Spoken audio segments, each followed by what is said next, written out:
Hi, I'm Dennis Smith, and we're here to talk about living with email. Let's get started.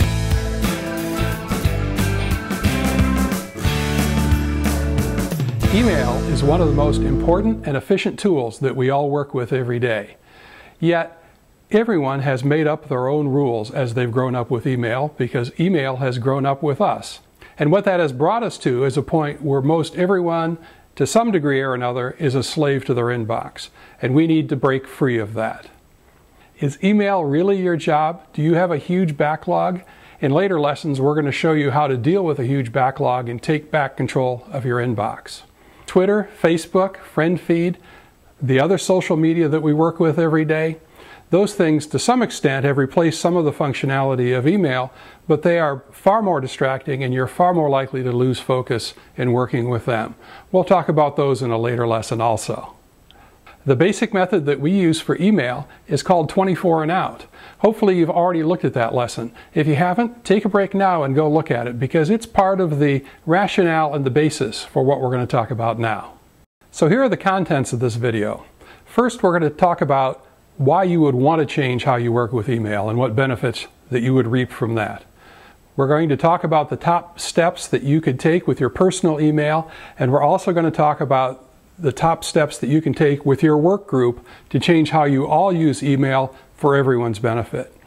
And lastly, we're going to talk about email triage, and that is what to do if you have a mammoth inbox today and how to get it down to a workable level so you can use the principles that we've talked about in 24 and out. I have lists of dozens of things that you can do to improve your email. But for today, we're only going to look at the top 6 because those top 6 will get you well on your way. So first, let's talk about why you would want to have a smaller number of things in your inbox. The primary reason is that having 1,000 items in your inbox is far more work than what we've described in 24 and out. And that work comes from having to continually rescan all of those items to find the things that you're supposed to be working on right now. And because you don't take the time to do that scan, because scanning that many emails is simply too much work during a busy day, what happens is important things get lost in that inbox. Important actions, important commitments, meeting times, everything gets lost there. So you'll not only be more productive with that smaller inbox, but you'll get more things done on time that people ask for. And next, inbox items get artificially elevated in priority. We've talked about what's important and what's urgent and how dangerous it is to continually work on things that are not particularly important but have a high sense of urgency. What I've seen in how people react to large inboxes is that anything that's been in their inbox over a few days gets artificially raised up in priority. And you end up spending the time on those things that aren't so important instead of getting your critical work done. And lastly, the combination of all these things is that a large inbox increases your stress level because it's this unknown that is in this hundreds or thousands of emails that makes you have to think, gets you stressed out about what might be in there, what you might be missing. The small inbox, as we advocate in 24 out, will actually reduce your stress level. First, we're going to talk about what you can do with your inbox, the things that you can do all by yourself. The first and most important thing is the 24 and out process that we've talked about earlier. Secondly, keep your messages short, clear, and simple. Most people never read beyond the first 8 or 10 lines of an email. And if your email is so long that they have to scroll down the window, chances are they'll never see that material. And last, have specific actions for specific people. Many people address their emails to a group and then expect that one person will pick up the ball. Make your emails pointed. Only put the person that you're requesting the action from in the to field of the email. Keep it simple, clean, uncluttered.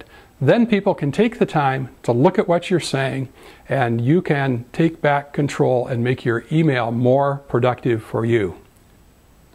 Now we're going to talk about a little more difficult challenge, and that is to change how your organization uses email. These are 3 simple pointers that will make email more efficient for everyone. First, have a rule that there's only one message per email. Having an email that has a title around one message that contains other topics is confusing to everyone, and since most people only read the first 8 lines, they're never going to see those other topics anyway. So ask everyone to do that. Secondly, have rules around response time. It's unfair to people to send them an email, expect that they're going to see it in 2 minutes as they leave right before they leave for a meeting. That's just unrealistic. Most businesses that have good email practices say that you can't expect someone to see something in an email until 24 hours after you sent it. If it's more urgent than that, get them on the phone, use instant messaging, send a text message to their phone, do something else to get their attention, because email just isn't the right vehicle. And lastly, in the other section we talked about having the people with actions in the to list. The corollary to that, especially across an organization, is to have the people in the CC list of an email not have any actions. The to list you should reserve for people with action, the CC list for people who it's really for their information. Those 3 things will greatly increase the value of your email and let everybody spend less time processing it. It's a great step forward for your organization. Next, we're going to talk about email triage. This is the process you use when your inbox is just overloaded.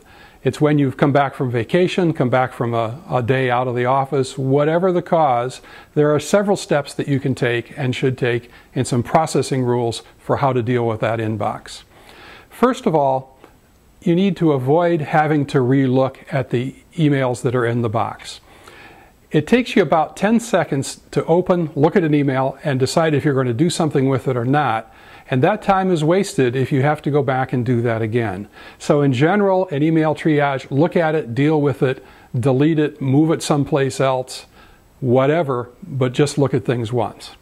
Secondly is the 99-second rule. If you can complete the action in the email in a short amount of time, go ahead and do that. Eventually, that saves you time because you don't have to go revisit it, and if you can do it that rapidly, you shouldn't have to go move it to some other system to take care of it. So 99 seconds, take care of it right then, right now. Next, if your actions are for this week, note it in your weekly VR sheet or print a copy for your This Week folder, and then you can delete it from your email.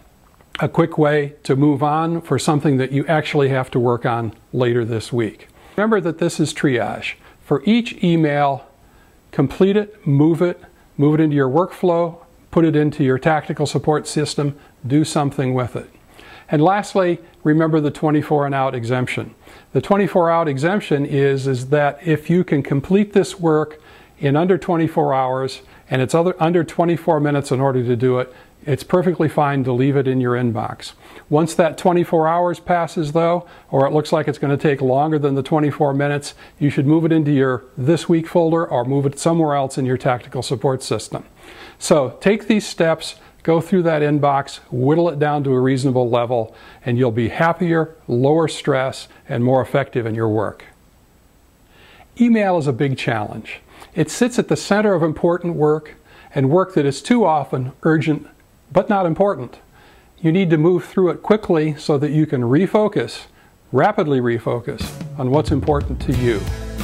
So, take the 24 and out pledge and let's get started.